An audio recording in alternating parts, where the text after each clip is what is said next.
I think the graduate experience is always based on the strength of your program. Yes, there is a culture that sits behind any business, but ultimately the culture is also tied to the organisation itself. Okay, welcome everybody to the Talent Download podcast. Delighted to be here today. Darren Lancaster, CEO of Amberjack, and I'm really, it's great to have our guest here today, Kema Davies, who is one of the global program leads for early careers at Hiscox. We're going to have a great conversation today, getting to understand a little bit more about her. Her experiences, a really interesting background working across lots of different industry sectors and how that is associated to early careers. So I guess my first question is, let's find out a little bit more about yourself and your career and what you've done to get to this point. Absolutely. So thank you very much for having me. Pleasure. So Kema, as you said, I've been in early careers for the past 12 years. I've been really fortunate to work across a number of different industries. So I started off in banking, moved over to tech consulting, then back to banking for a stint, and then spent a bit of time in tech and then moved into insurance. Quite often people ask me, sort of how I got into the early career space, and I'd probably say it was an accident. So I left university, I studied accounting and finance, so nothing to do with what I'm doing today, and went to go and work in a retail bank, and then decided to do part of my CIPD. And then as I was getting towards the end of it, a role came up in head office, which was billed as an HR advisor, but when I got there, it was graduate recruitment. And I guess the rest is history, because I spent the past 12 years here now. Yeah, good. And what's your role at Hiscox? What does it involve? Yeah, so I look after the programs for our graduates and our interns. We've got a global program at the moment, and I also look after the recruitment piece too. Good. And it's interesting to kind of hear your career of working across kind of the different sectors. So I similarly fell completely into recruitment.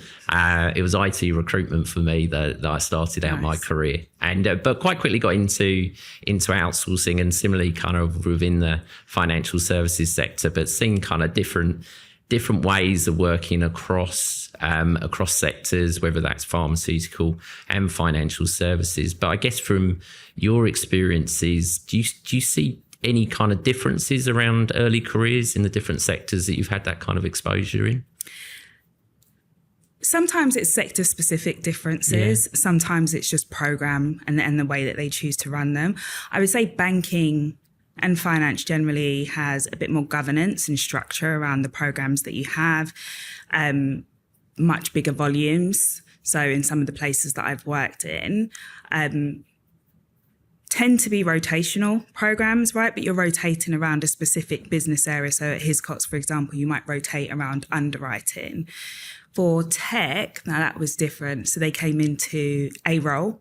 There was a bit more of a wraparound them when they were in their roles, but ultimately they were a full-time employee at a certain level in the business and part of almost like a graduate alumni. Mm-hmm. So it varies, I'd say, depending on the area. And actually FMCG was quite interesting because what they had was more of a leadership program. So you weren't recruited into a specific business area or role.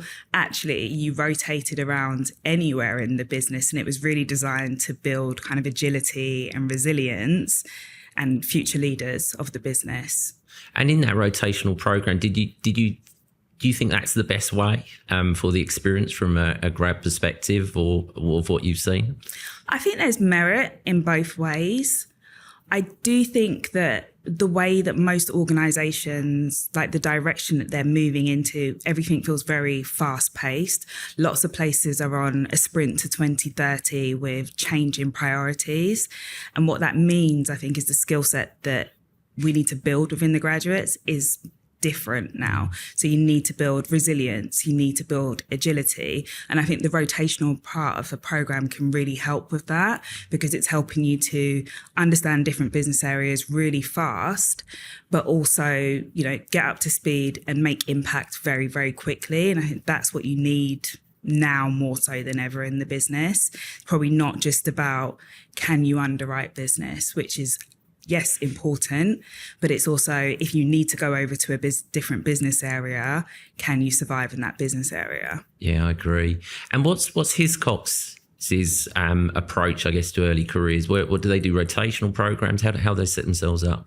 So rotational, for the past few years, the focus has mainly been on underwriting. We do have actuarial, of course, because it's an insurance business, but we may hire into other operational roles. What's been really interesting for 2025 is that we welcomed our first cohort of tech graduates. So that's pretty new for the business. And, most organizations are thinking about whether they can build out data AI skills, and it's quite expensive to buy that talent at an experience level. So, we're thinking about how do we grow that talent ourselves. So it was great to see that. And I think year on year, that program will probably grow. And your approach to it, do you generally run all the programs yourself in-house, or do you look at partners to kind of support you in different areas of the overall process? So from a recruitment perspective, for our graduates, we use Sanctuary graduates, and they will do most of the upfront recruitment for us. And then those final rounds, they come into the business, meet the hiring managers, get a taste of our culture, really. For interns, everything is run in-house by myself and my colleague, which is fun because you're getting thousands of applications. Busy. Yeah, absolutely. Yeah, definitely volumes. For the program side of it, so the majority of that, again, is run in-house, but then we'll have external partners that we'll use for different learning and development opportunities, as well as making sure that we leverage what we've got internally for our grads. Yeah, good. And just going back to the sector experiences, when you sort of reflect and you look at the sectors you've operated with, are there kind of any reflection in the contrast, like working at Hiscox, insurance-based, financial services in the city? My son's 20s, just doing his placement year at the moment. He's in university at the moment. He's doing 5 days a week in the city. He's loving it, but it's massive culture change. He used to be a lifeguard. He used to work in McDonald's. He used to do all of those types of things. And you talk about FMCG. My experience is probably more than the early careers, more in the volume space of kind of working in FMCG. That can be a challenging sector, particularly like food industry and those types of places to work and experience compared to financial services. Do you you must have experienced that sometimes sort of in your background and what you've done. So you've worked at Microsoft and different places, different sectors from there. I think you get a real mix, right? Yeah. So if I start with tech, I worked Microsoft, Meta, like massive brand names. People want to work there, right? Like most of us have grown up with their products. All the way on the other side to when I was in FMCG, I was in tobacco. Oh, yeah, exactly. So that's, for most people, if they do know it, it can be a dirty word, right? Yeah. So you've got that element.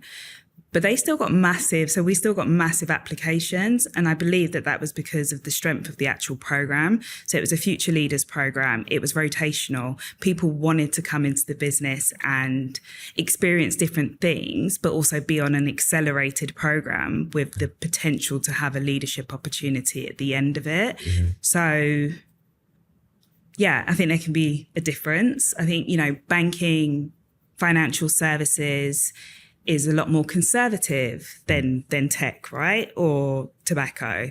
So, but people know sort of what they're signing themselves up to.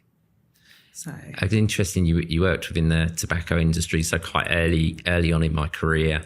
It was recruitment outsourcing again. I was called to a client in that sector out in Switzerland to do a meeting presentation, and smoking ban was kind of pretty everywhere kind of in the UK and everything. But I walk into that meeting, there's packs of cigarettes, great big ashtray, kind of saying, I appreciate the sector is somewhat changed actually from there, but it's got kind of quite eye-opening kind of for me as being younger in my career and actually experiencing that and actually seeing it was quite something. And the bizarre thing on looking out onto a beautiful lake, which was so clear. I feel like I know exactly. Well, yeah. Okay. I can see where you are as well. So in terms of in insurance, do you think that faster paced sectors such as, you've worked within the tech sector and then you've kind of got the insurance sector around it, do you feel the experience, let's say for graduates, is particularly different ultimately for them within that? Or do you actually think, financial services was something that I always wanted to work in when I was growing up, and that was the pinnacle for me to try and get involved within organisations? But what's your feeling regarding that, being in some pretty cool tech places, but then equally within that financial services sector around it? Do you think the graduate experience is better, or how do you kind of see those experiences for them, in your opinion? I think the graduate experience is always based on the strength of your program. Yes, there is a culture that sits behind any business, but, the culture, tech might have a different culture to financial services, but ultimately the culture is also tied to the organisation itself. So it really depends on the strength of the program, I would say.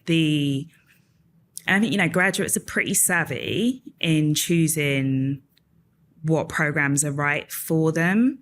So is it, like I said, in some of the other tech places, they would go into a full-time role. Some people are happy. They want to go on to a full-time role and maybe get a little bit of like extra TLC as a graduate, but ultimately they're in the business. Some other people want to be on a rotational program, part of a scheme, bit more sort of pastoral care. And you will choose that based on what you feel you need as a graduate.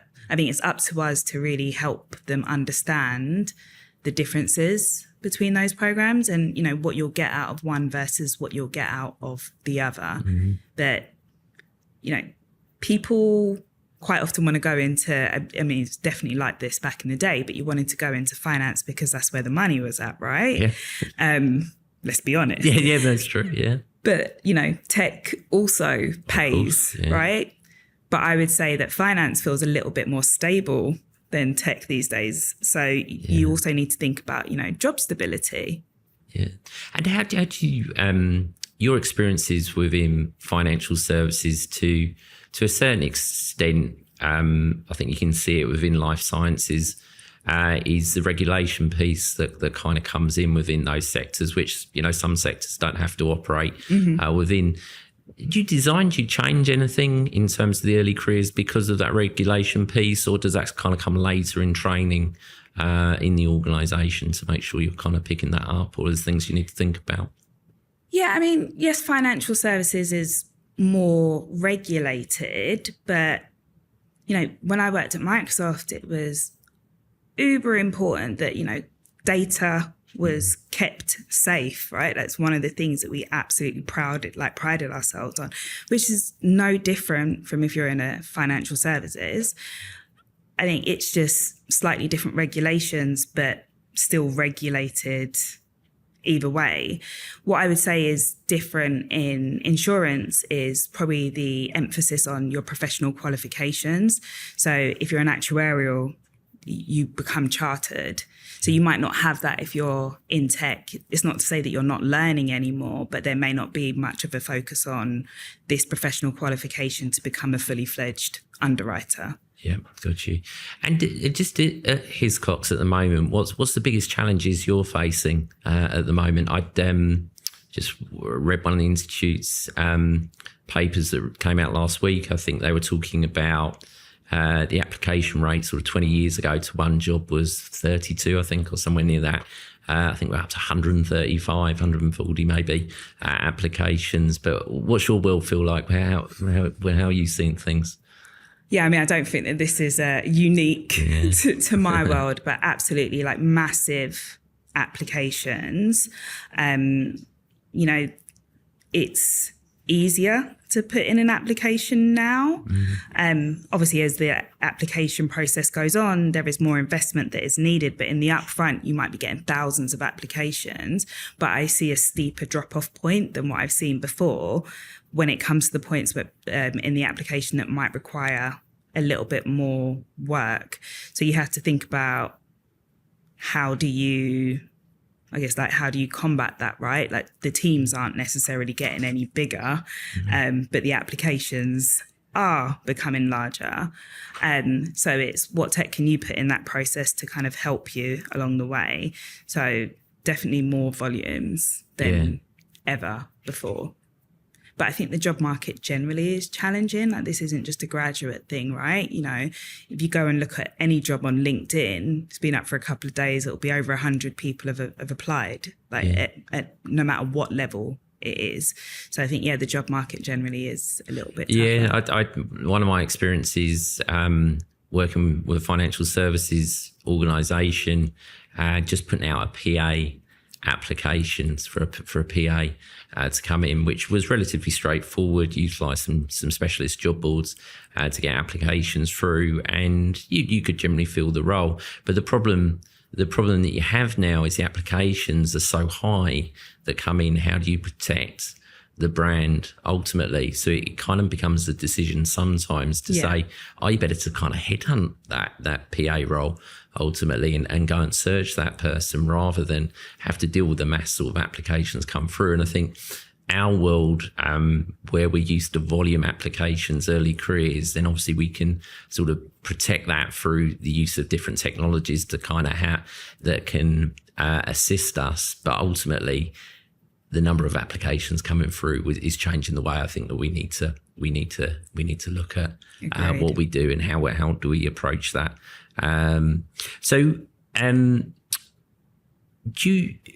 When you kind of look at your internal team that you have, and I know you kind of lend on the grads and you lend on different people, is there like additional training that you're having to provide to individuals, or is it just, is everyone just sort of getting on with the program? Is there anything additional that you've had to provide? Is this for grads? Or? Yeah, for grads or anything within early careers, actually, the way. Yeah, I mean, again, there's changing priorities within our business, but I would say within most businesses. I kind of alluded to it before when we think about like data, technical, AI skills. It's no longer just tech organizations that want tech grads, right? It's everybody that wants people that are technically savvy. So, we just had an initiative rolled out, and it's not just graduate level, but the whole business to assess ourselves against our data skills. And then based on that, we'll have like a program of learning. Yeah. So our graduates will do that too. And then there's additional bits that I will give them just because they're new to the workforce.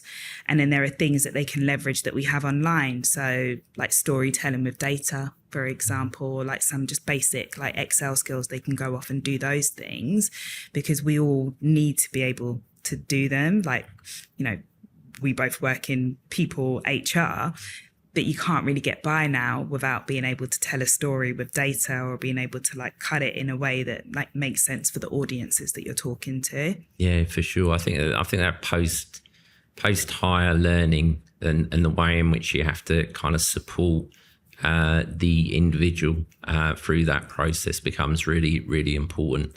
I think from my organisation's perspective, we look across the board sort of from attraction all the way through to that learning part regarding it. But it's really interesting to see the uptake and demand for organisations within that space to make sure they continue that journey on a positive basis. And that's not just in the UK. We've got a business within Australia, which is really firing in terms of that activity of working with organisations because the demand is there around it. And from an assessment, you talked about data and the need to kind of look at different skills at all. It changed your assessment process or anything in terms of the way in which you do that when you assess, maybe a graduate coming through? Not at this point, okay, no.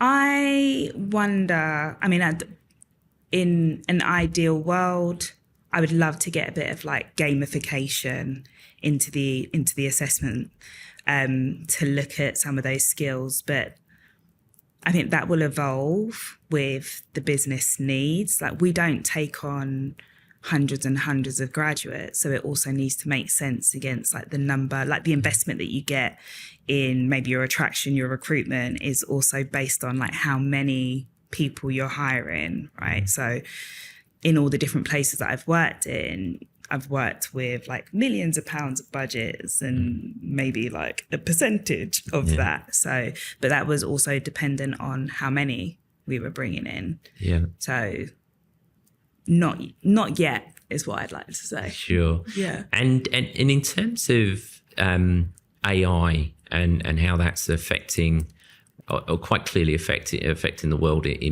of work in many different ways regarding it. But I think AI in the application process, we've been on different journeys at different stages, i.e. trying to protect against candidates utilising AI in the assessment process, and how do we do that and how do we manage that. But there's obviously quite a lot of discussion at the moment regarding AI in the screening part regarding the process. I just wonder what your views were regarding that and where Hiscox are on that journey.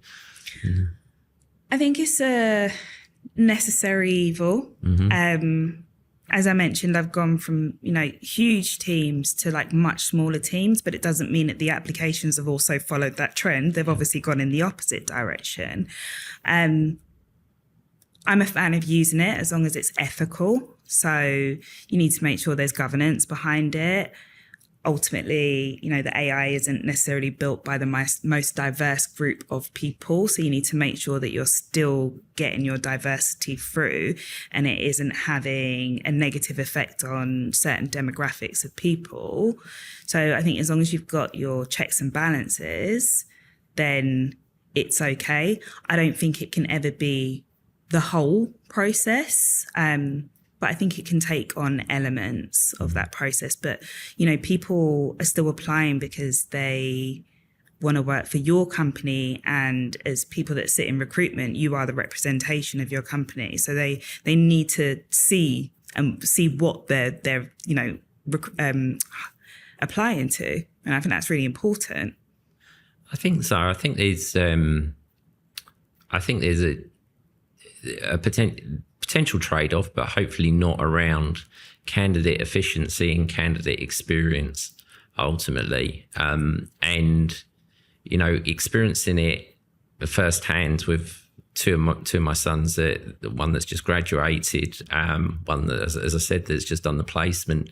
The experiences within the overall process has been quite diverse in terms of how they actually feel as a candidate, and as an individual, they're super excited, regarding the next stage of their career. They're potentially making applications to some really sort of pristine sort of logo type organisations, but often getting lost within the process, around that.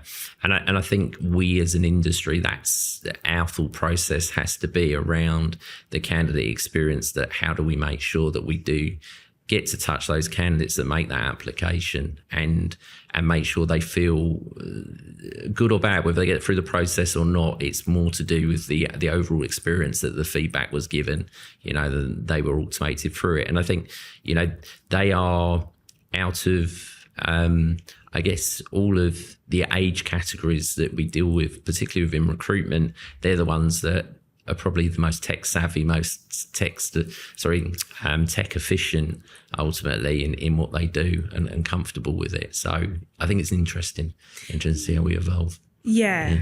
And also they're probably like the most vocal, right? Absolutely. So when it isn't going well, your brand will suffer. So, there's nothing stopping somebody jumping onto TikTok and somehow that video blowing up about like a really poor application experience. So, yeah, it's important. And, for every person that comes through the process, there should be a learning, whether they leave with a job, whether they don't leave with a job. We as an industry want to make sure that, they have a learning so they can go on to get a job somewhere else. It's not you just apply, get told no, that's it, and you just keep doing the same thing. So where we can build in things like feedback and make it a useful process for them, I think we should be. Yeah. Have you noticed any sort of difference in over the years you've worked in early careers around the candidate expectation ultimately, sort of when you get to that, maybe that offer stage or just generally in the process? Have you seen any changes? Like I said, I think definitely more vocal. So, they want feedback. For a number of years, they've always been told to sort of ask for feedback, but now there's definitely an expectation that they would get feedback. People asking more questions. One of the questions I find really interesting is, like work-life balance, for example. I'm not sure like my generation was asking about work-life balance. I think we were just like, great, thanks, we've got a job. But it's really important to them. Hybrid working. So when I first started work, you just went to the office every single day, and that was like pretty normal. But the ways in which we work are important to them. Promotion, like how quickly will they get promoted? How much will they learn? So I would definitely say that there's a lot more expectations from them. It's not just thank you for the job. It's what happens afterwards. How am I going to be treated? What's my opportunities? Yeah. And I think from our perspective of, I'm working with clients, you're obviously directly internally within an organisation, the technical nature of early careers hiring is quite specialist, around it. And sometimes you get the claims, specialist hiring, headhunting kind of type approach is more specialist. Personally, I don't agree, but I'm interested to know your thoughts regarding that. I always say, so as an early careers kind of specialist, you're kind of jack of all trades. Yeah. I don't want to say master of none, but you are spread across lots of different things. I do the attraction, I do the recruitment, I onboard them, I look after them for program management, I offboard them, any ER issues, I will need to manage those. So I would say that we're pretty specialists, right? And we have to have a great understanding of lots of different areas of the business. We also work with, most of the time, all of the hiring managers. So I might have hiring managers globally across different business units. So I have to have at least a decent understanding. So I think it's unfair sometimes when people say that we're not quite as like specialist.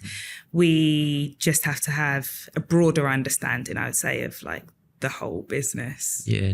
And do you think, insurance sector, generally Hiscox business, there's been evolution sort of and changes within the sector and the business. Have you've had to adapt to those changes? Is there ways in which you've had to do that or anything? Is there sort of updates you've had to do within your processes or anything? I think we're going through change right now. Definitely going through change right now. It'll be interesting. I see the graduate program probably evolving quite a bit in what we do in the next couple of years. Can't say it now because it's all in my head, but I see us changing with the demands of the business. Like I said, we wouldn't have had a tech graduate program. And what I think is really interesting about our tech graduate program is, half of it's kind of tech engineering, but the other one's degree agnostic. And we've got people doing like project management and agile management. So definitely I can see that growing and there being changes within the business. Yeah, I think it comes back to more sort of wider recruitment challenge that we have is a lot of, we're not searching for someone against an actual physical job. I want to be an accountant anymore. What we're really looking for is moving more to that skills-based, agenda in terms of hiring the right people for what could be the potential, future jobs, which we just don't know, the way in which the tech will potentially influence that, and the capability of the individual, the attitude, the outlook regarding the individual that we hire becomes more important overall to the process. I always find there's a report that I read, it's probably like year on year, and it asks graduates, what do you think employers want? And their top things are always like commercial acumen. Yeah. And then it asks employers the same thing. And employers always say resilience, right? So, and I find that quite interesting. But, that's where the fact that we even have like a rotational program, I think actually builds some of that agility, some of that resilience, because the way that the world is changing and the world of work is changing now, you need to be able to go and fit over in that business area instead of maybe that this one. I think you need to be a lot more open, a lot more flexible about where your career can take you. Like now more than ever, I think it's like the squiggly right line rather than just kind of like the straight ladder. And that's just because I always say it to graduates, when you're thinking about your career, don't focus so much on a role. Think about the things that you really like doing and just build up that skill set, because you don't know where it's going to take you. Yeah, for sure. And how well do you think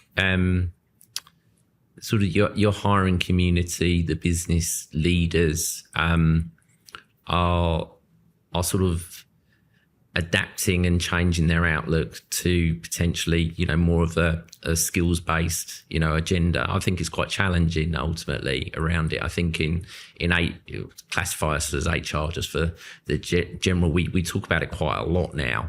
Ultimately, I just don't know how well that sort of translates sometimes to the hiring community as well. And then we have challenges basically working in generically like recruitment generally and kind of educating them from there. I think it's a journey, is what I will say. I think it's a journey, because I think, the business will be worried also about the right here and now and some of those gaps that you're not filling by not recruiting X person for X role. But I also believe that there are other entry points where you can grow, so let's say apprenticeships, for example. You can start to build some of the homegrown talent to go into specific roles, because for a few years while they're on program, they will be in those roles, right? Because it's got to align to whatever apprenticeship that they're on. And maybe the different areas of the business, maybe early in careers, can be more of that kind of fluid, flexible talent. Yeah. But I also think it's about how you collaborate with the business to make those decisions. And maybe sometimes that's where the challenge is, right? Because people are having conversations in X room over here, but by the time it gets to the business, maybe some of those decisions have already been made. Yeah. And if you don't bring people along on the journey, that's where I think you can sometimes get resistance. Yeah, agree. And we persuaded you to come onto this podcast at a recent event. You were talking about diversity around it. I'm very pleased you came on around it. But it's just interesting to understand a little bit, I guess, about what you talked about on that panel and general thoughts process where we are at the moment around diversity.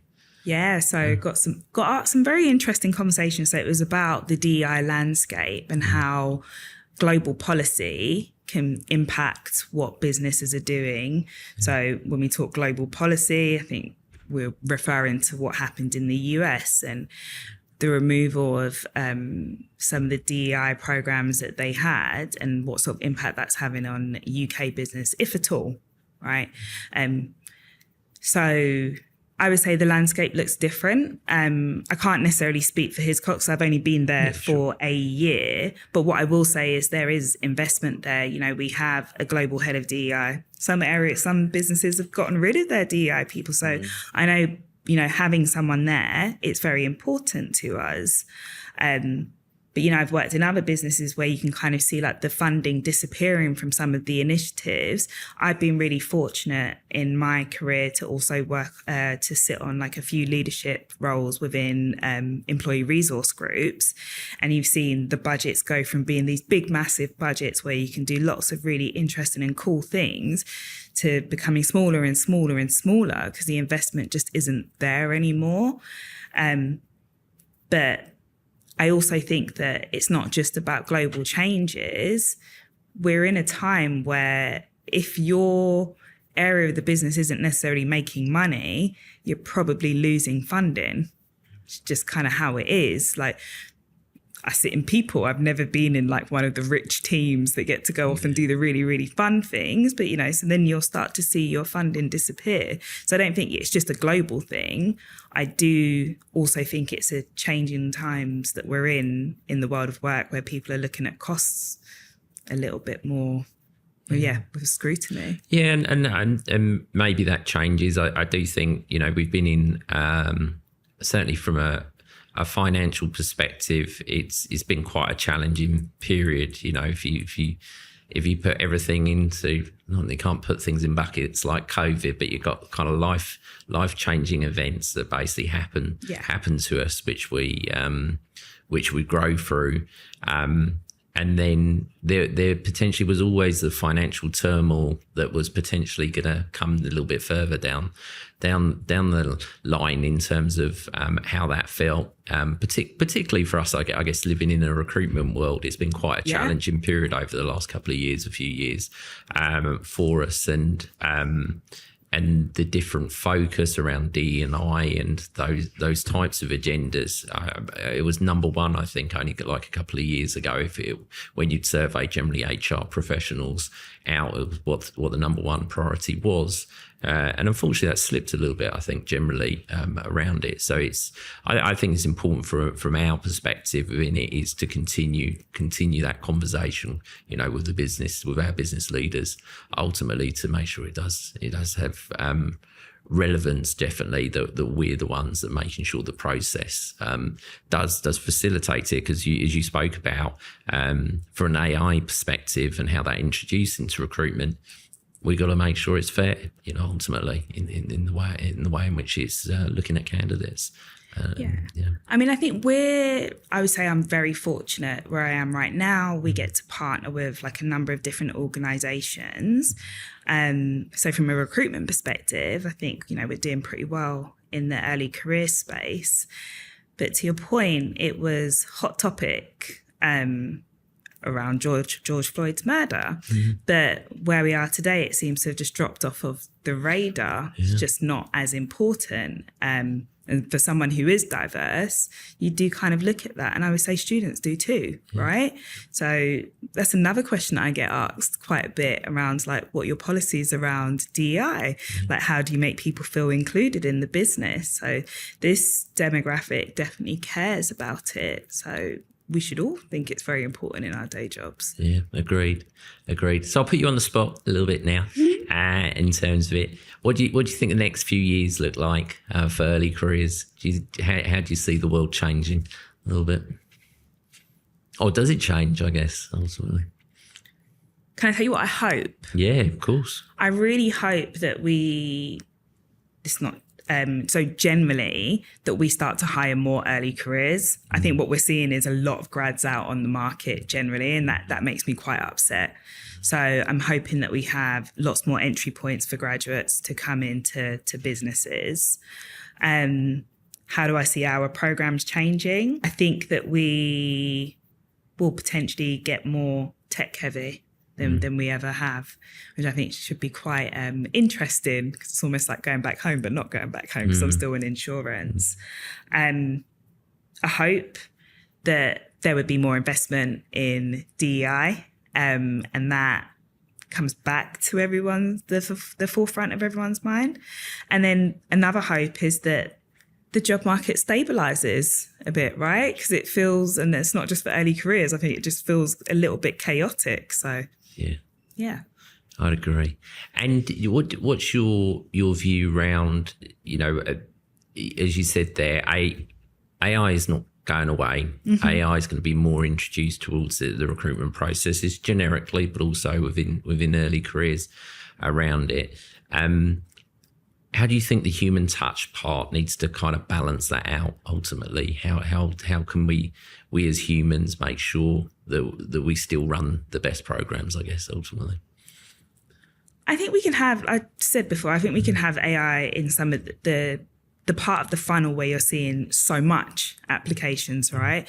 But there has to be a point before they meet the business, what have you, when someone introduces themselves as somebody from the organization. So I think we need to be in that. I will always think that those final rounds need to be on site if you can. I know from an accessibility, sometimes that isn't possible, but where possible, I think you need to give people as an immersive experience as you possibly can. So I think then it's very important for them to be there. And then how you keep them warm and onboard them, right? Kind of post offer, but before they start, because we normally hire pretty far in advance. I think that bit's really important as well, to have that human touch. Yeah, good. And You've been in early careers, the years worked at different organisations. What advice would you have for someone that was actually entering into early careers recruitment? I think soak up as much knowledge as you can. Listen to the podcasts, right? Like there's lots of different events and that you can go to. I think generally as an industry, as people, we're quite good at like sharing. So, reach out, go and find people that are doing the same jobs and go and talk to them. One thing I would say about early careers is that it's forever changing. So you should always be learning. Build your network. Go along to events, meet people, build your network, and also listen to students, right? Like they've got some great advice. Yeah. And maybe a final question from me is, what excites you most about the future of early careers? Maybe it's at his cost, maybe it's just generally as a sector.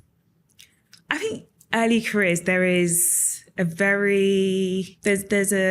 a big amount of pride, I think, that goes into what we do.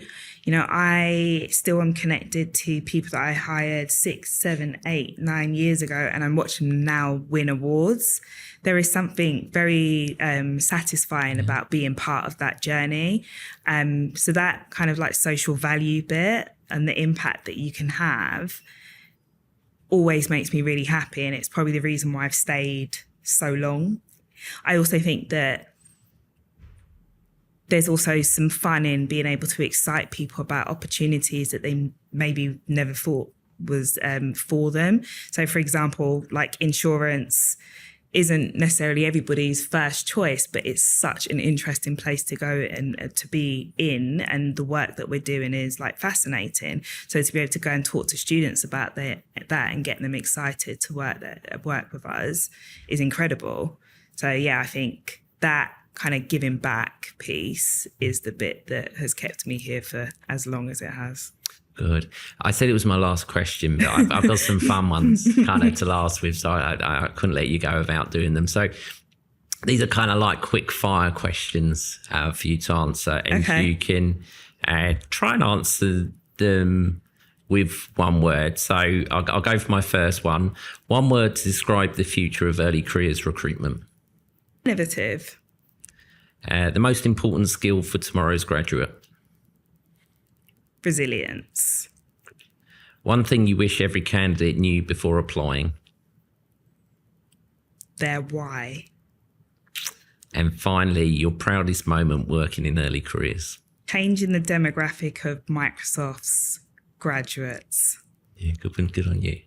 Well, listen, thank you so much for your time. Thanks for coming down to talk to us today. I hope everybody enjoyed who listened to it. Hopefully we can have some future conversations, understand what's your career really with interest of how it proceeds in front of you as well. So thank you everybody for listening today. Thank you for having me.